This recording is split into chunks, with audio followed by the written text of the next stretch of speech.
Hello friends, welcome back to the tetrahedron chemistry classes.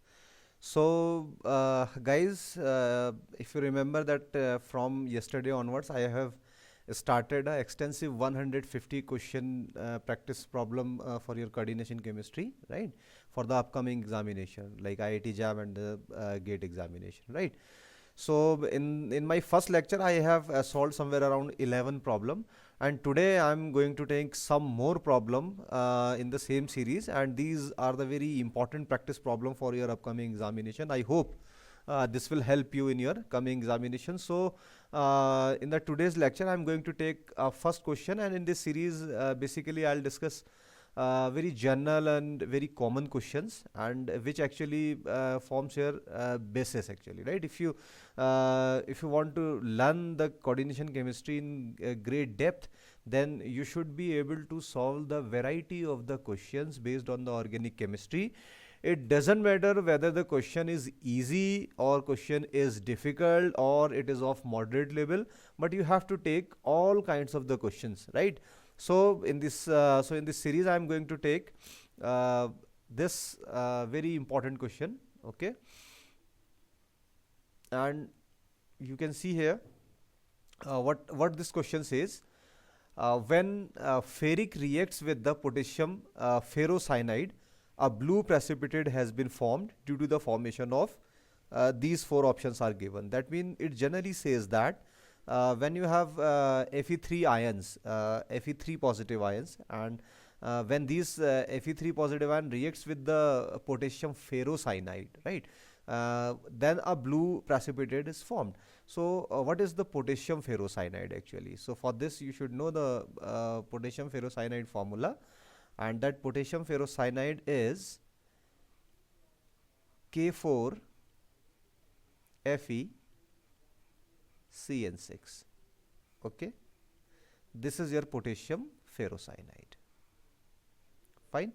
And this potassium ferrocyanide, when reacts with the ferric ions, Fe3 positive ions, okay, then what the question says? Question says it forms a blue precipitate. It forms a blue precipitate. Then what would be the formula of that blue precipitate? So I'm telling you that blue precipitate is nothing but it's a very common complex which is known as the Prussian blue. Prussien, Prussian blue, okay? And that Prussian blue is nothing but it is your this particular complex. If you react both of them, then you will find it will form Fe4 Fe CN6, right?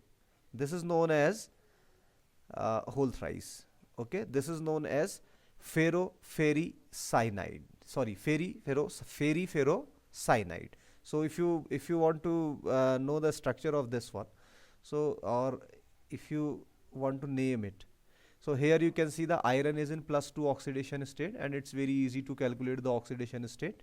And if you ionize this particular complex, then you will find 4Fe, since the stoichiometric coefficient is 4 here and 3 is here. You know, during the formation of any complex or the salt, the valency interchanges those, so this 3 will go to will come here actually, and plus you will have this complex ion, and you know it is present thrice, so you can write 3 Fe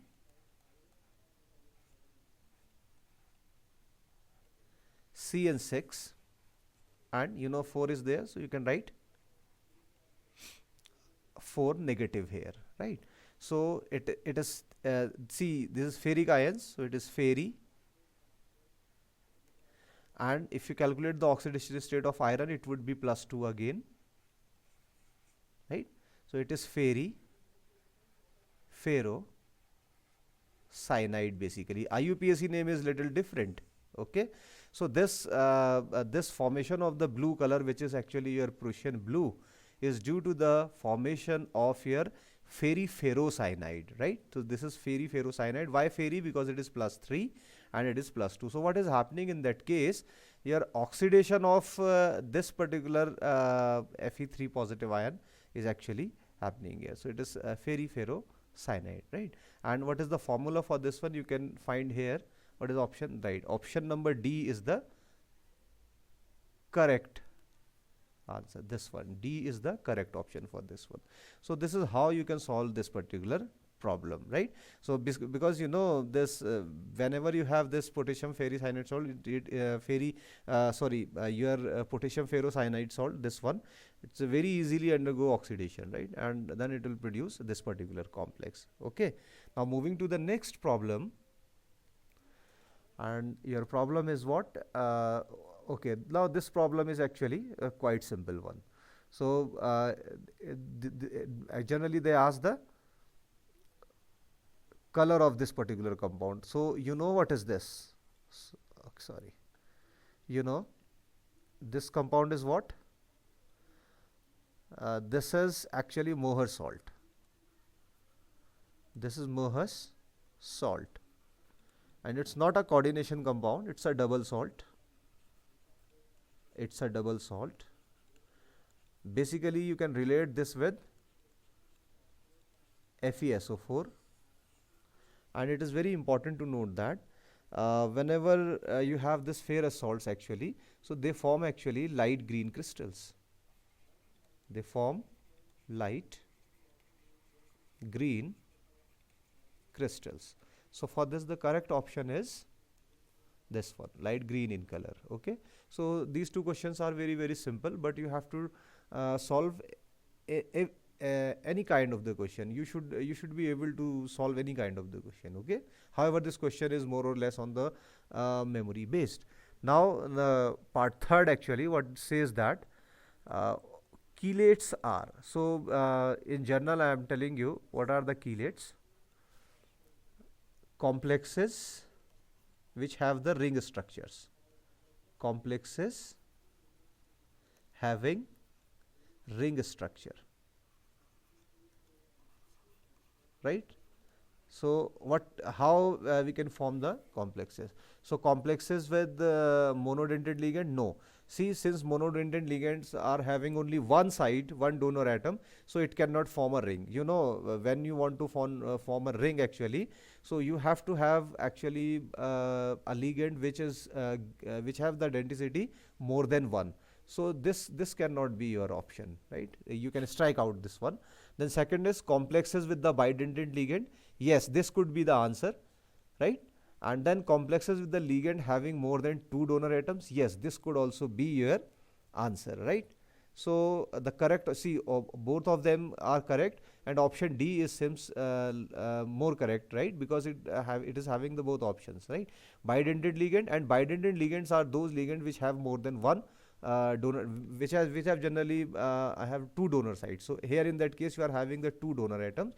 So option D is the correct answer, right? Again, it's a very simple and very easy problem. And now your question number 4, and in this question number 4, what the question asks actually generally, identify the correct statement.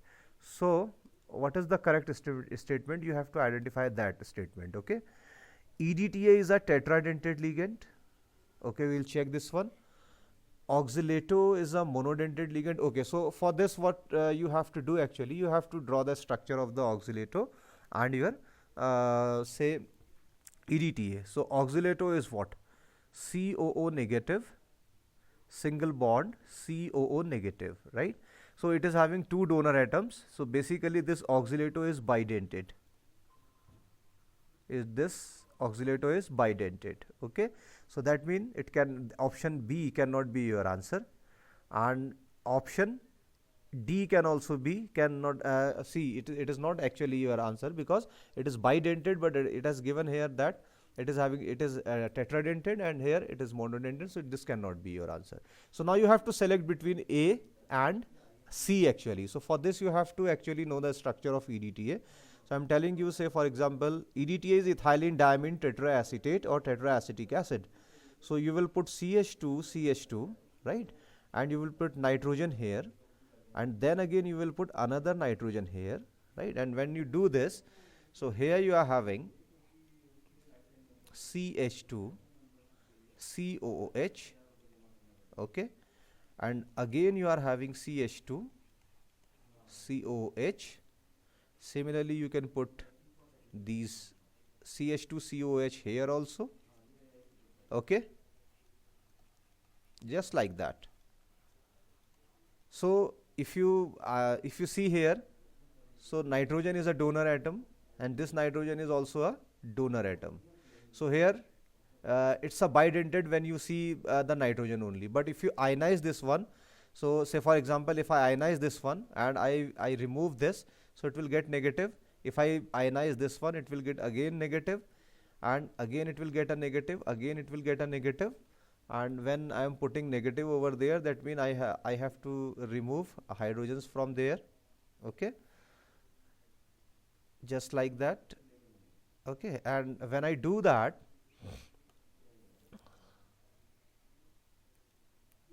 okay, when I do that, so that means denticity 1, denticity 2, denticity 3, denticity 4, donor atom, sorry, not denticity, donor atom, and this is donor atom number 5 and donor atom number 6. So it is having the 6 donor side, so it's a hexadentate ligand.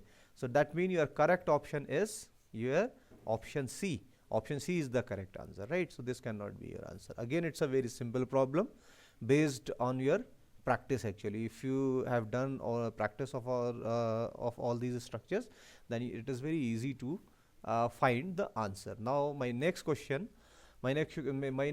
is, complex formation could be identified. Okay, what is the meaning of that? That means you are doing a reaction in the lab, right? Say for example, if you are reacting a particular compound A and particular compound B and you are forming a complex.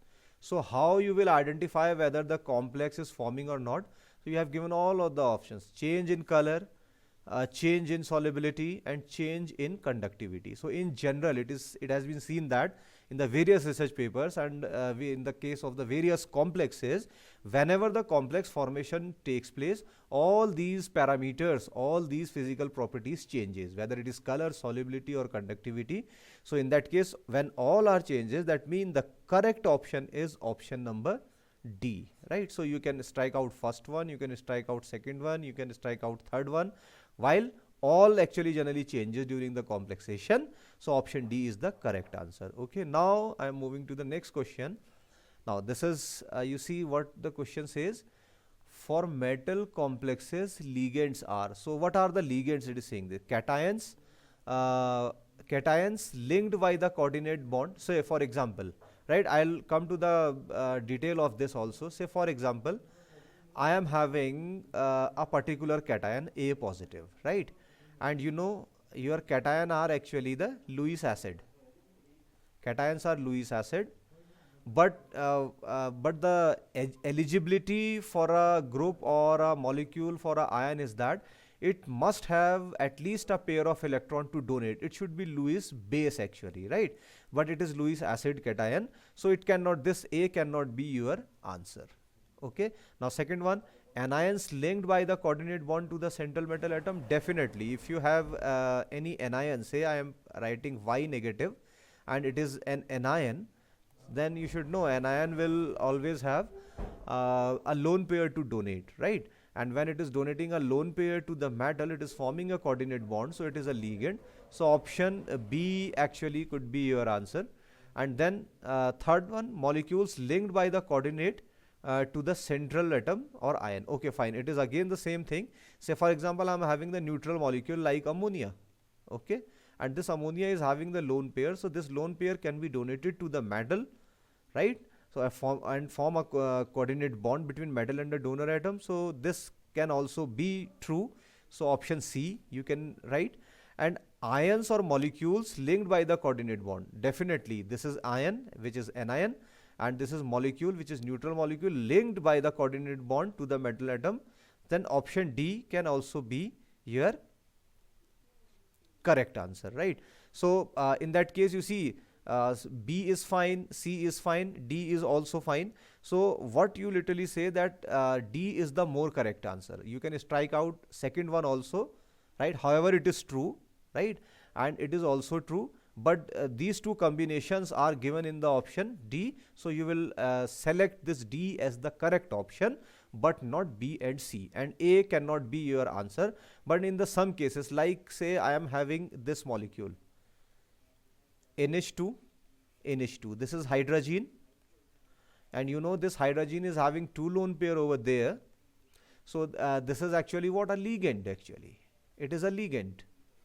So but if you put H positive over there, then it would become NH3 and NH2. Now this will have the lone pair, but this lone pair is used in the formation of the bond, so nitrogen will get a positive, so it is basically what, cation. Okay, but this cation is also having a lone pair, so it is also a ligand, it is also a ligand, right? So cations in some cases may act as the ligand, provided that after attaining the cation status, it should have, or it must have, the extra lone pair to donate. But in this question it simply says the cations, but not the question not specify the particular cation. So you can strike out the option A, as cations are generally Lewis acid, and for a ligand, right, Lewis base character must be there, right? Again, a very, very important question, you can check this, right? And now moving to the next question, which is your question number 7. What it says that, you can check, identify the correct sets of the monodentate ligand. Okay, you have to select the monodentate ligand. So you can strike out the option D, because this is your oxalate, which I just see 2 slides back I have drawn the structure of this one. So it's a bidentate ligand. Okay, it's a bidentate ligand, and you have to select ambidentate ligand, right? Okay, sorry, ambidentate ligands are those ligands which have two donor sites, but it can coordinate through the metal atom by using only one site at a time. Okay, so what kind of the examples are there actually? So they are basically the monodentate,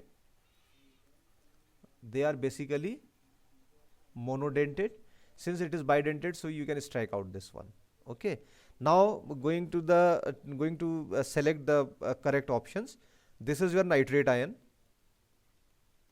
NO3 negative.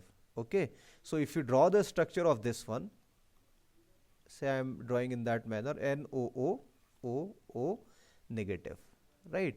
So it is having actually only one, it can coordinate only through this oxygen, but not through this nitrogen, so this cannot be your answer. Similarly, you can go for the H2O. If you draw the structure of the H2O, then in the water molecule, oxygen having the two lone pairs, so it can coordinate through oxygen only, so this cannot be your answer. And third, we have already strike out on the basis of the bidentate nature of this oxalative ion. Now what remains is the option C. So option C is the correct answer. How we can check? See, NO2, right? You are having NO2. So in this NO2, if you draw the structure, right, OO negative and a lone pair over there. So this nitrogen can coordinate through the metal, and also in another complex this oxygen can also. So ambidentate ligands are those ligands in which two different donor sites are available. So in NO2 negative, two donor sites, one is nitrogen and another is negatively charged oxygen is there, and same is true for the NCS, right? NCS, right? Negative charge is there, right? So if this negative charge is present on this N, so it can coordinate through nitrogen, it can coordinate through sulfur, right? So this NCS and your NO2 actually are the ambident ligand, because they can linked, or they can form the coordinate bond with the metal ion by using the two different donor atoms in the different complexes. Remember, they will actually donate electron from one donor atom at a time, right? So this is how you can solve this particular question. Now moving to the next question, my question number 8, and what it says that identify the correct example of the monodentate ligand, right? And again, it's a very, very simple question, and if you want to know, then you see this F negative, it is having only one donor atom, so it's a monodentate ligand. No issues. And if you have H2O, you have already seen that it is having only oxygen donor atom, it is also a monodentate ligand. And this NO2, of course it's a ambidentate ligand, but it is also a monodentate ligand, because at a time it can donate electron either through nitrogen or from oxygen, so it is also a monodentate ligand. Bidentate but monodentate also, so all are the correct one. So you can very easily take this option number D. So your option number D is the correct answer for this one. Now moving to the next one, say question number 9. In that case, SO2 can act. Okay, this is very important question. Very important question. And for this, what you will do actually, you will write the electronic configuration of the sulfur. Sulfur, you know, it is having the atomic number of the 16. If you write the electronic configuration, then it would be 1s2, 2s2, 2p6, 3s2, 3p4, 6, 4, 10 to 12 or 14, right? So this is the p orbital, right? These are the p orbitals, and they are having the only 4 electrons. 1, 2, 3, 4. That means these p orbital can accept the electron from the metal, right? So if you draw the molecular orbital diagram of SO2, then you will find actually this 3p section, right? This is this 3p section. It will have actually sulfur centered LUMO. Sulfur centered LUMO. LUMO, you know, lowest unoccupied molecular orbital. If you draw the molecular orbital diagram of SO2, right? So what will happen? Your sulfur centered LUMO would be there, and LUMO are lowest unoccupied molecular orbital. So what can happen? Metal having d electrons, they can donate electron to the LUMO actually, right? So basically it forms a sigma bond. Sulfur forms a sigma bond. So it's actually the sigma acceptor.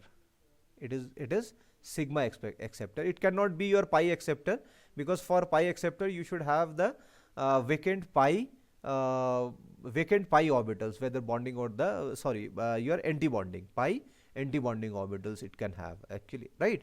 And when option B is correct, then obviously C cannot be your answer, because it includes the A and B both, and none of them cannot be your answer, because first one is the correct one. So this is very important question, which is actually what your formation of your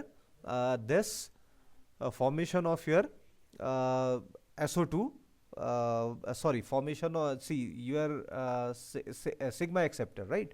So this is how you can solve this particular problem. And see, one more important thing, you can add your armory.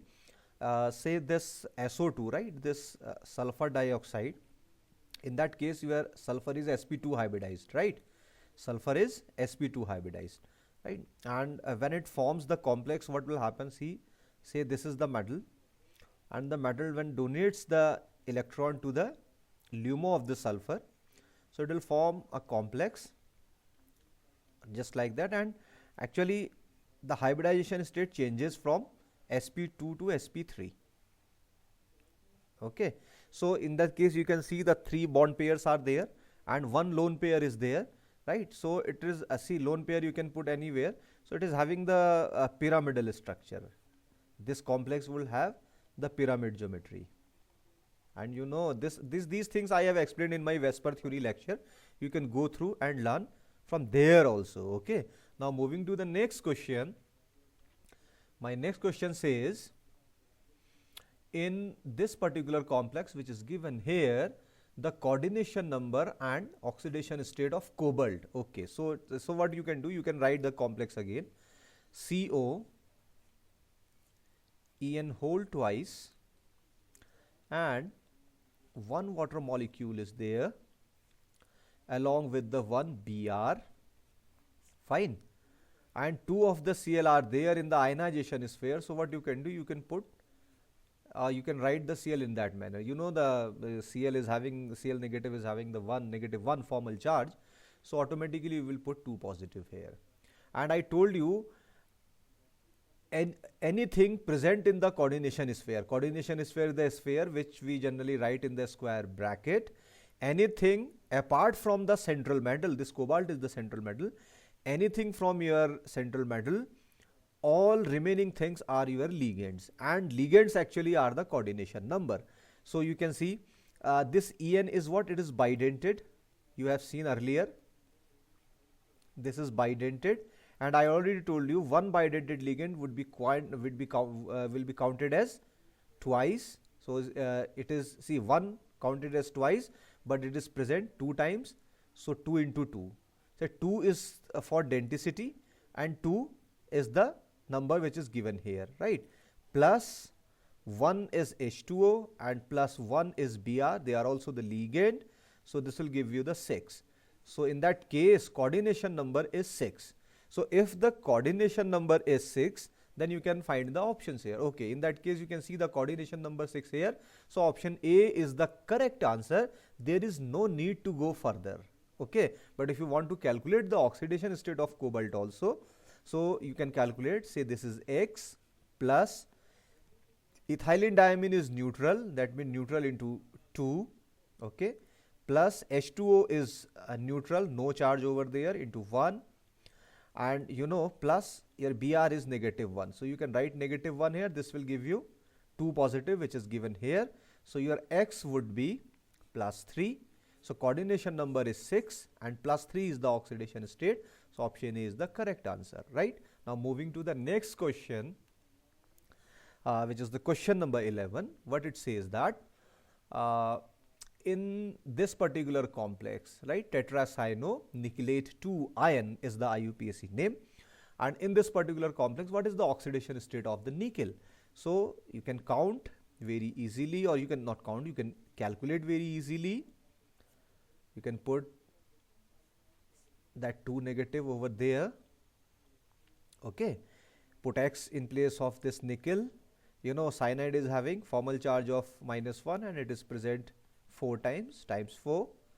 That means you will put the 2 negative over there, then your X would be equals to 2 negative plus 4, that will give you the 2. That means nickel is in +2 oxidation state, right? And you can strike out option A, right? Because apart from some of the carbonyls, it is not possible that the metal would have the negative oxidation state. 4 cannot be your answer. So C, option 11, option C is the correct one, right? So in that case, you can calculate. So again, it's a very simple, straightforward problem.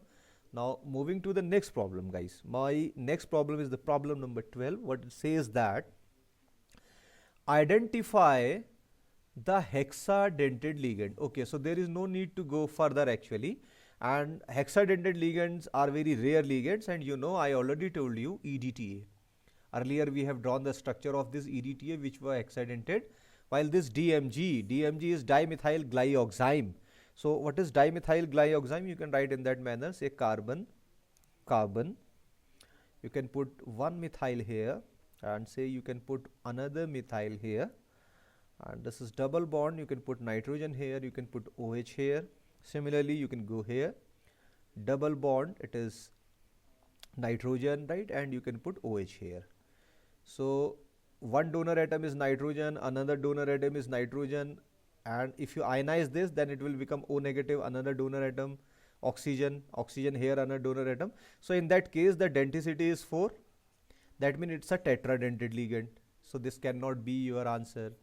Ethylene diamine, I already told you, is what? CH2, single bond CH2, NH2 and NH2. Okay. So one lone pair here and another lone pair here. It's a bidentate ligand. Denticity is 2. So this cannot be your answer. If you want to draw the bipyridal, I already told you in yesterday's case. So if you want to draw that, I can put nitrogen here, bipyridine, and you can put nitrogen here. Okay. So it's a 2,2 bipyridine. Again, it's a bidentate ligand. Denticity is 2. So this cannot be your answer. So D is the correct option. None of these, right? None of this actually is the hexadentate ligand. This is how you can solve the problem. So in that case, you have learnt a lot about your say ligands, right? Nature of the ligands. Now we'll move to the next problem. And what it says that precipitate of silver chloride reacts with the aqueous ammonia. Okay, it's a very simple, straightforward question. You have studied in your +2 also, right? Where you form silver mirror and all these things. Like these reactions you have studied in your +2. So this is rather simply. See, this is AgCl, white precipitate of silver chloride. We all know, and when it reacts with the ammonia, okay. And what it says, it's aqueous ammonia. So whether you write the aqueous ammonia or you write the NH4OH, it will not make any difference actually, right? And this will form a complex in which your silver would be in the +1 oxidation state. So you can put Cl here and you can put 2 negative here in that case, NH3 whole twice, right? So this is the complex actually. AgNH3 whole twice Cl, you can check here, Ag NH3 whole twice. So option C is the correct option, right? So if you ionize this, then it will give you what? Ag NH3 whole twice and a positive over there. So this matches with this one, okay? So again, this is a very simple problem. Now the question number 5, what it says that the geometry of the complex is the two complexes are given actually, right? So see what you can do, you can draw the structures of these. So say for example, I am having I can rewrite the formula NiCN whole twice, then PPH OET 2 times, right? And it is present as thrice. Okay. So you can, what you can do, you can actually count the count its oxidation number, not there, but its oxidation number. Okay. So what is the oxidation number? So not oxidation, sorry, coordination number, not oxidation number, but the coordination number. So in that case, you can see coordination number 2 and coordination number 3. So 5, and you know the for 5 what it will form, only one possibility is there, which is TBP, trigonal bipyramidal structure. And you know what is a trigonal bipyramidal structure. So in that manner you can draw, right? In the center you can put nickel, and on the 2 axial positions you can put these 2 cyanides, right? And in the remaining position you can put 3 of these, that remaining part. So it's a TBP structure. Now find in the option whether the complex A is given as TBP or not. So here it is not TBP, you can strike out, it is not. Okay, this could be your answer, this cannot be your answer. So option A and option D, you have to, no, it is a square bipyramidal, no. Try option A and option C. You can select between these two because both are giving the same option for the first complex actually. Now go for the second complex. So what is the second complex given here? I can draw the structure of IR Cl CO PPH 3 whole twice. It is just like that. Okay. So in that case, the coordination number is 4. 1 plus 2 plus 2, sorry, 1 plus 1, and it is present twice. So coordination number is 4. And when the coordination number 4, you have 2 possibilities, tetrahedral geometry and your square planar geometry. So 2 possibilities are there. Now you have to decide whether it is square planar or it is tetrahedral. Okay, you have to select in between 2 actually, right? So you know, in the tetrahedral structure, the bond angle is 109.5 degrees, and in case of the square planar it is 90 degree. So you may have the confusion that it may you may have the confusion that it may have the tetrahedral structure, but spectroscopically it is find that this is actually your square planar structure, right? It is square planar structure, and when it is a square planar structure, then you can strike out, or you can opt this A as the correct option. You can strike out this one, right? And see, sometimes it is quite difficult to actually know the geometry of the complexes by checking the bond angle and all these things. If you can recall, in the last class I actually explained the chlorine is the bigger ligand, so it will actually try to remain as far as apart, so it will adopt the tetrahedral geometry, forms the 109.5 degree angle. But here this complex actually completely failed, so it's a tetrahedral geometry, right? Because this iridium, right, this iridium is not having the d orbital, vacant d orbital to overlap, so it cannot undergo the dsp2 hybridization, rather it will undergo the sp3 hybridization, right? So this is how you can understand. So this problem is actually the memory based problem. Actually, if you have learned, if you have read that particular question, only then you can solve, you will be able to solve, otherwise, okay? Then now moving to the next problem.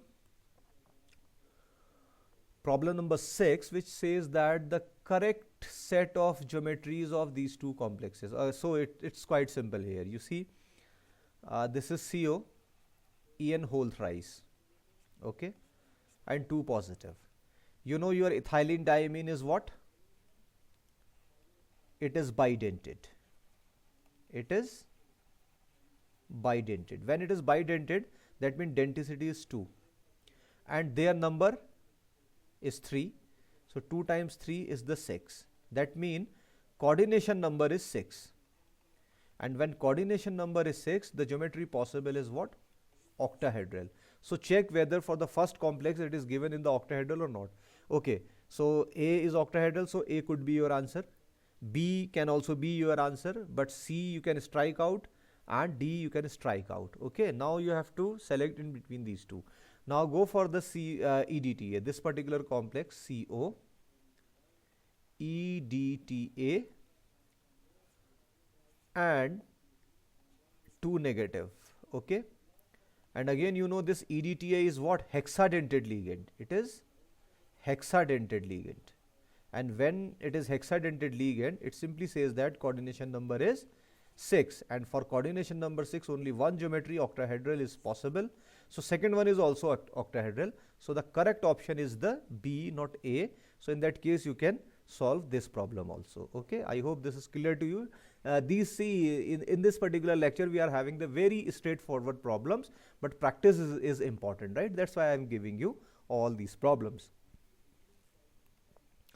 Now you see my next question. Okay, this is rather very important, right, for NET GATE IIT JAM examination and also for the JAM examination, right? So what it says that in room temperature, only one signal is observed for this particular complex, which is FeCO5. Okay, so how we can solve this question? First of all, you can write FeCO5, tetracarbonyl iron. Since the coordination number is 5, it may have 2 kinds of the geometry. First, it may have the square pyramidal,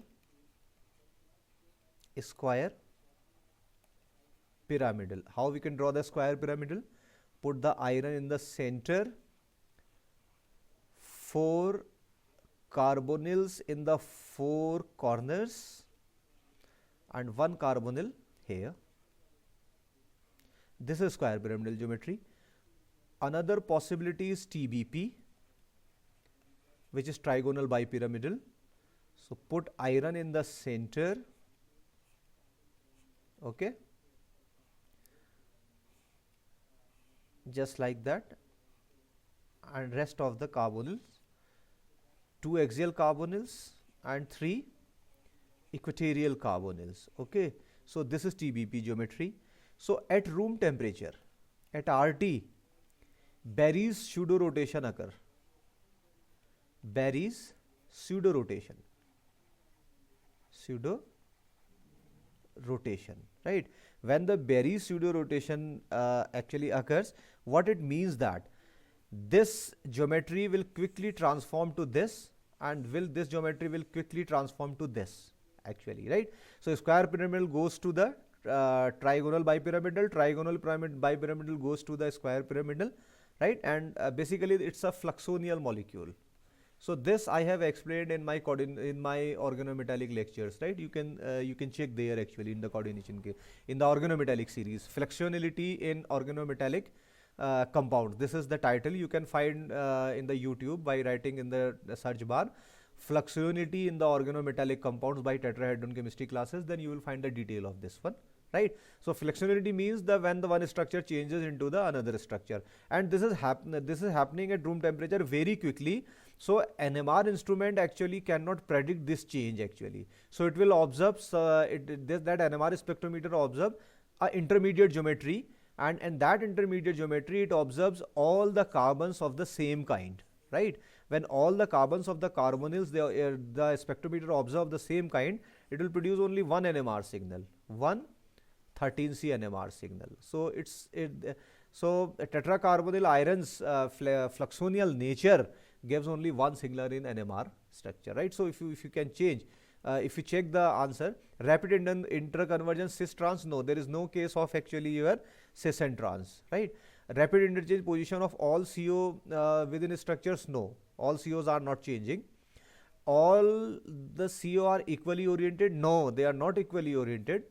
Rapid interconversion of square pyramidal geometry to trigonal pyramidal, yes, trigonal bipyramidal geometry, it is fine.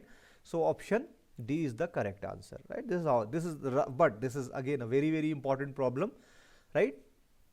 Now moving to the next. My next problem, what it says that, okay, so this problem is a little tricky, but again it's a very important problem. It's a very, very important problem, and it actually tells about the distortion, right?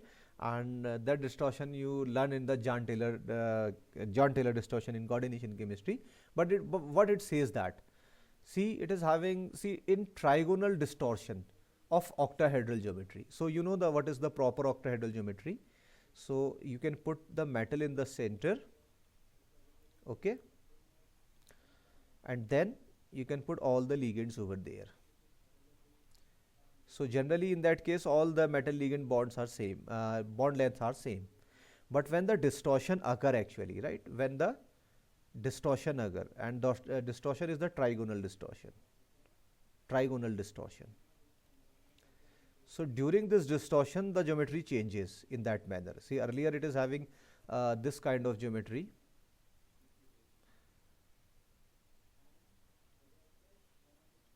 just like that, okay. But when distortion occurs, it changes in that manner.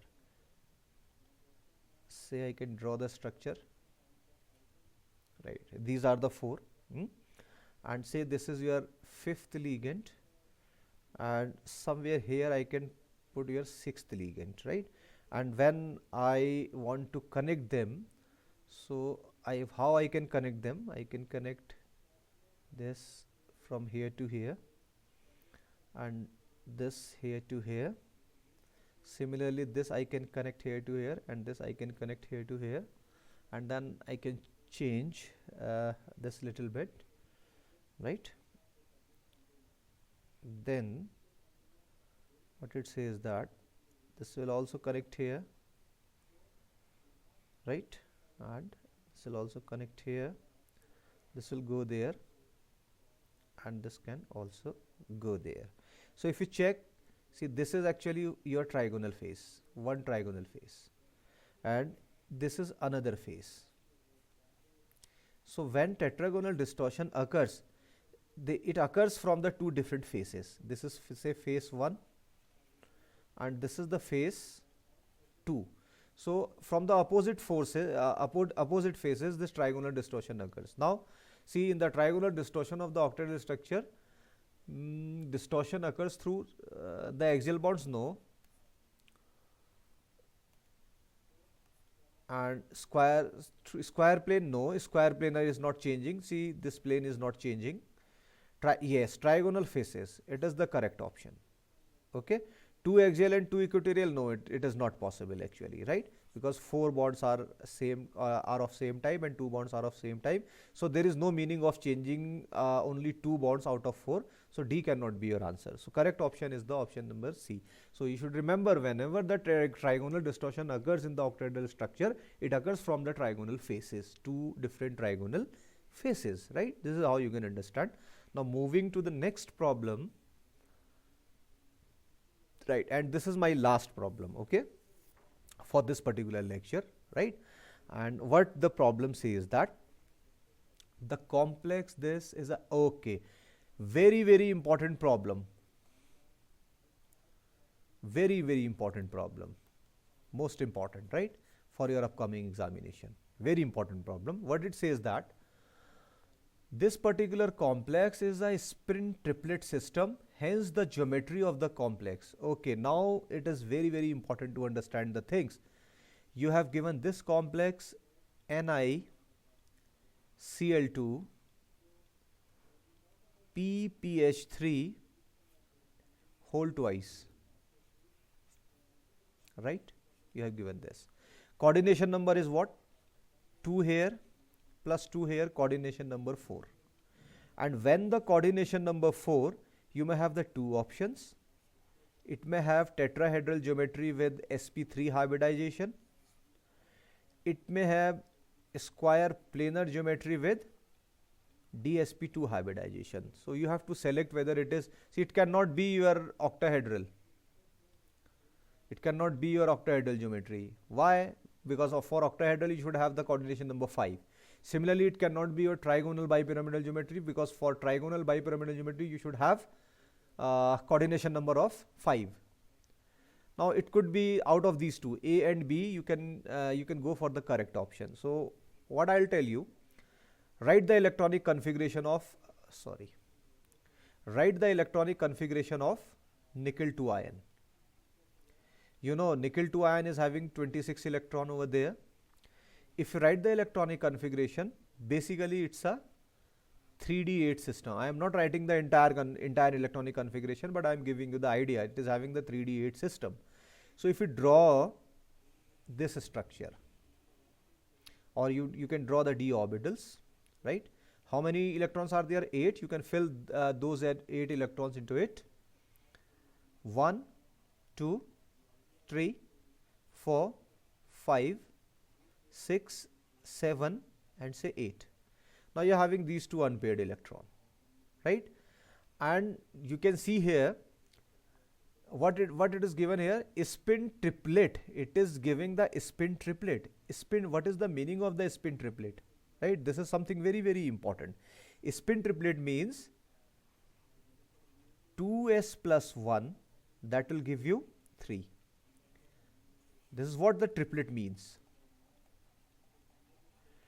And for the triplet, your this s should be 1 actually. So if you put 2 into 1 plus 1, only it will have the 3 value, right? So how we can get the value of s? You know, s is what? When you combine that plus half with the plus half, only then you will get 1. And you know, for this, spin is the plus half, and for this also spin is the plus half. And when you add these two, it will give you the 1, and this 1 when you put here, you will get the 3. That means spin triplet. And this is only possible when you have this D8 configuration. It is given here. You can see the spin triplet system is given here, right? That means d orbitals are not available for hybridization. Your d orbitals are not available for hybridization. When d orbitals are not available for hybridization, it cannot have dsp2 hybridization. Hence the geometry cannot be square planar. The only option left is what? sp3 hybridization would be there. That means it will lead to the tetrahedral geometry. So correct option is option number B, is the tetrahedral geometry for this particular complex. It's a very important one, right? For your GATE or IIT JAM examination, it is very important. Sometimes they may ask the question in this form also. They will give in the spin triplet, spin doublet, spin quadruplet, and then you have to find the geometry. This is rather very important question. So we have discussed a lot of question today, and few of the questions are really good for your examinations and for your practice point of view. I hope you like the lecture. If you like the lecture, please share the tetrahedron chemistry classes with your friends. right? And don't forget to like the video, right? And if you are new here and watching for the video for the first time, watching video for the first time, so kindly subscribe the tetrahedron chemistry classes, and I'll also giving you the link in the description for the coordination chemistry, so that you can have idea about the coordination chemistry in the detail, the video which I have already made or uploaded in the YouTube, right? So that's it for today, guys. I'll meet you in the next lecture with more problems, as I have promised to you before your upcoming examination. I'll complete at least 150 brand new practice problems for you. Okay, thank you very much.